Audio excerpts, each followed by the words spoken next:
Next thing we'll talk about is the COSMA boot. So this particular COSMAS boot was provided by 911 Supply, and used it for range practice in the winter time, range practice summertime, and the feedback that I would give is overall this is an extremely durable boot.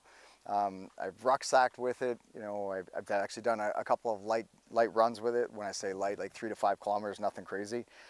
However, overall, and you know, I'm just providing my feedback. Overall, because it's a Gore-Tex boot, I'm not a big fan of Gore-Tex just because my feet sweat a lot, and I find once your feet get, you know, wet, they become cold, and it takes a long time for the boots to dry.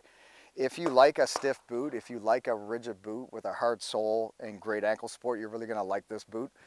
Me personally, for the majority of what I'm doing, I think the only time I would really probably think about putting this on is if I was using snowshoes. And inside the snowshoe, the boot holds up really well. It keeps the boot in the binding really well. So overall, it's a good boot. I just find it, for me personally, I find it a little bit stiff, a little bit on the harder side than what I prefer. What I do like about it though is the height of the ankle support. So, you know, you're kicking over furniture or kicking doors in, it does give you that added support around the ankle, so that's a good bonus to it as well.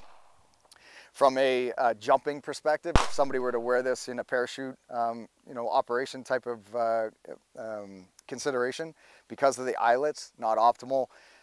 The eyelets are something that can get fetched up in, you know, anything that the parachute could potentially get snagged up on. Stuff like this could be a consideration, or at least a concern.